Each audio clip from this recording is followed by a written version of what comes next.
Selamat berjumpa kembali Bapak Ibu, Saudari-saudara, umat beriman yang terkasih dalam Tuhan, para sahabat dan pendengar setia Renungan Mutiara Pagi dimanapun Anda berada. Selamat berjumpa kembali dan selamat berakhir pekan bersama keluarga dan sahabat. Pada hari Sabtu tanggal 22 Mei 2021 ini, saya Romagus CSSR mengajak Bapak Ibu Saudari-saudara merenungkan Injil Yohanes bab 21 ayat 20 sampai 25. Dalam nama Bapa dan Putra dan Roh Kudus. Amin. Setelah Yesus yang bangkit berkata kepada Petrus, "Ikutilah aku." Petrus berpaling dan melihat bahwa murid yang dikasihi Yesus sedang mengikuti mereka, yaitu murid yang pada waktu mereka sedang makan bersama duduk dekat Yesus. Dia inilah yang berkata, "Tuhan, siapakah dia yang akan menyerahkan engkau?" Ketika Petrus melihat murid itu, ia berkata kepada Yesus, "Tuhan, apakah yang akan terjadi dengan dia ini?" Jawab Yesus, "Jikalau aku menghendaki supaya ia tinggal hidup sampai aku datang, itu bukan urusanmu. Tetapi engkau ikutilah aku." Maka tersebarlah kabar di antara saudara-saudara itu bahwa murid itu tidak akan mati. Tetapi Yesus tidak mengatakan kepada Petrus bahwa murid itu tidak akan mati, melainkan, "Jikalau aku menghendaki supaya ia tinggal hidup sampai aku datang, itu bukan urusanmu." Dialah murid yang memberi kesaksian tentang semuanya ini dan yang telah menuliskannya. Dan kita tahu bahwa kesaksiannya itu benar. Masih banyak hal-hal lain lagi yang diperbuat oleh Yesus. Tapi jikalau semuanya itu harus dituliskan satu persatu, maka agaknya dunia ini tidak memuat semua kitab yang harus ditulis itu. Demikianlah Injil Tuhan. Bapak Ibu Saudari-saudara, umat beriman terkasih dalam Tuhan, kadang-kadang dalam pengalaman dalam hidup bersama, kita mendengar ketika kita bertanya tentang sesuatu, apakah itu serius atau tidak serius, kadang orang yang kita tanyai menjawab begini, "Mau tahu aja" atau "mau tahu banget."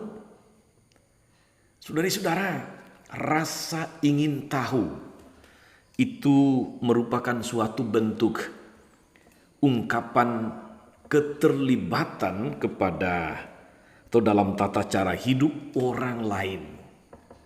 Rasa ingin tahu. Tetapi rasa ingin tahu itu sendiri bukanlah sesuatu yang negatif pada dirinya. Tergantung motivasinya apa. Kalau saya ingin tahu tentang suatu hal, saya akan mencari cara untuk mengetahui.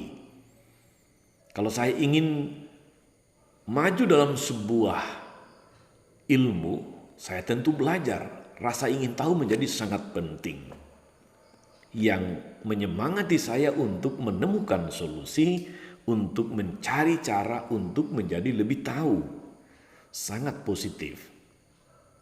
Tetapi saudara-saudari, kita sadar juga bahwa rasa ingin tahu itu bisa menjadi negatif kalau memang motivasinya negatif.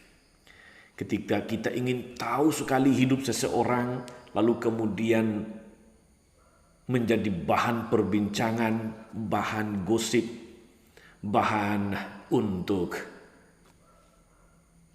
membicarakan nama orang di belakang, di sini menjadi negatif.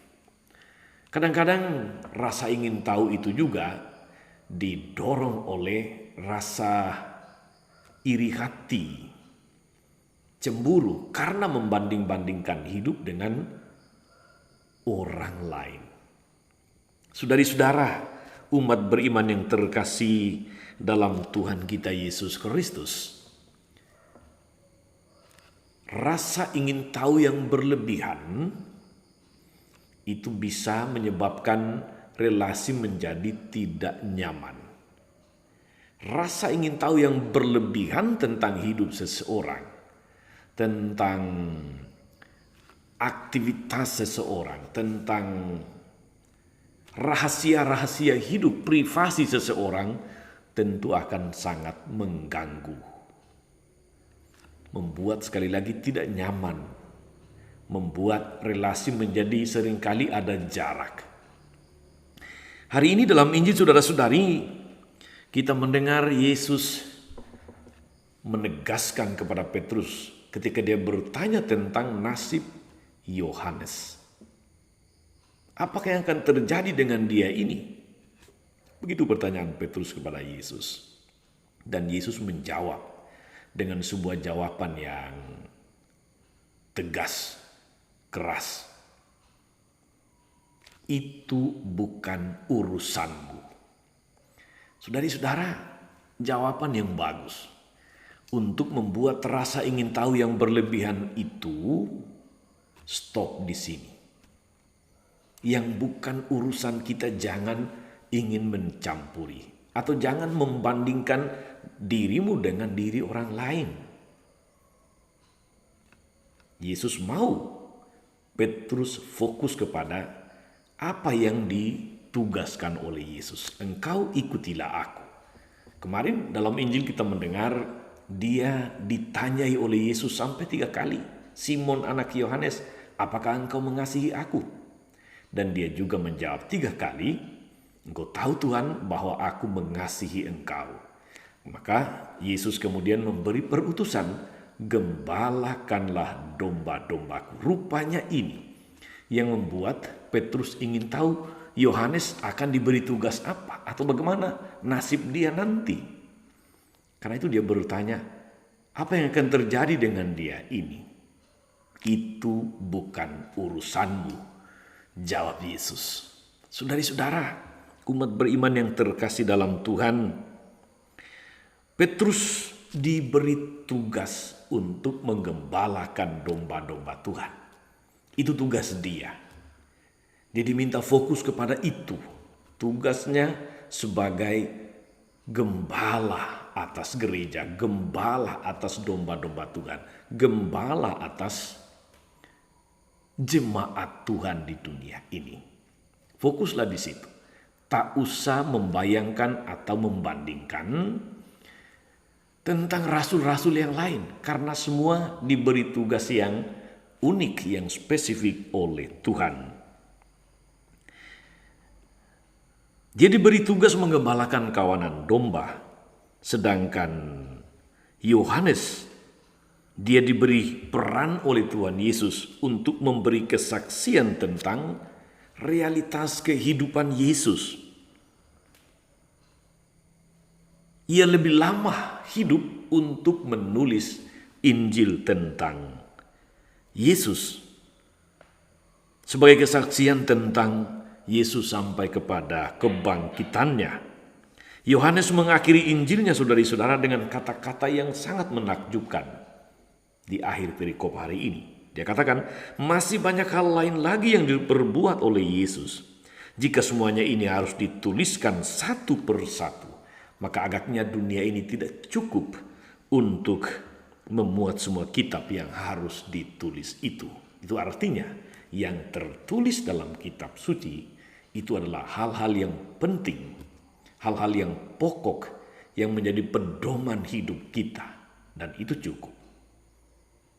Saudari-saudara, umat beriman yang terkasih dalam Tuhan, kitab suci begitu kaya, tidak akan habis digali, tidak akan habis untuk direfleksikan, dipelajari, dicari relevansinya, konteksnya pada zaman ini. Rahmat Tuhan juga tidak terbatas, cintanya tidak dapat kita ukur, dan kemuliaannya tentu saja abadi, saudari-saudara. Kita turut dipanggil untuk melestarikan Yesus dan pesan-pesan keselamatannya. Dalam tahapan apapun, Kita semua dalam segala status, dalam segala profesi yang pasti berbeda-beda, kita diminta untuk fokus kepada perutusan kita, memberi kesaksian tentang Yesus sesuai dengan panggilan kita masing-masing, sesuai dengan perutusan yang datang dari Tuhan. Tidak usah terlalu banyak ingin tahu hidup orang lain. Apalagi dengan motivasi-motivasi yang negatif. Karena itu lebih banyak merusak, membuat relasi menjadi tidak nyaman, menjadi tidak baik, menjadi tidak berjalan dengan semestinya.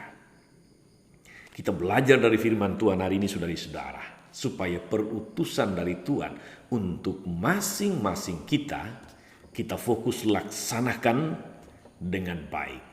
Kita memberi kesaksian tentang Yesus melalui perutusan, melalui status kita, melalui pekerjaan dan pelayanan kita, melalui aktivitas kita apapun itu, dimanapun dan kita berjumpa dengan atau bekerja sama dengan siapapun.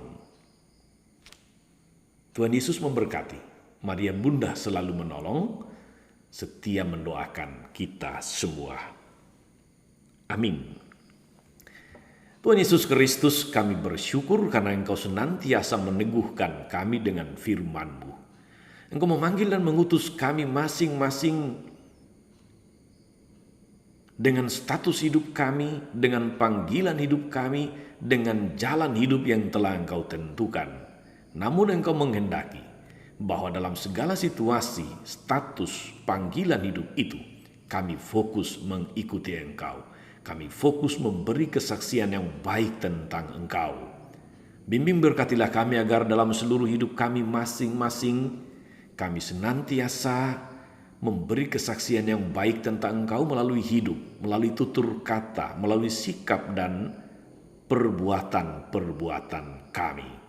Tuhan, ingatlah dengan penuh kasih akan semua orang yang mengharapkan berkat-Mu. Saudara-saudari yang sedang sakit dan menderita, mereka yang berkekurangan, mereka yang terus berusaha mencari kehendak-Mu dalam hidup ini. Dan ingatlah dengan penuh kasih akan saudari-saudara yang hari-hari ini mengalami salib berat dalam hidup mereka. Mereka yang sedang menderita, mereka yang sudah Engkau panggil kembali ke hadirat-Mu, khususnya saudari kami Mertin Woda. Semoga dia boleh berbahagia dalam kerajaan sorga. Terpujilah Engkau Tuhan sepanjang segala masa. Amin. Saudari-saudara sekalian, semoga oleh doa-doa Maria Bunda selalu menolong. Saudari-saudara, mereka yang kita doakan atau kita janjikan doa, segala rencana, karya dan pelayanan kita sepanjang hari ini senantiasa dibimbing dan diberkati oleh Allah yang Maha Kuasa, Bapa dan Putra dan Roh Kudus. Amin. Jangan lupa like, subscribe, nyalakan lonceng notifikasinya. Salam 52, Tuhan memberkati.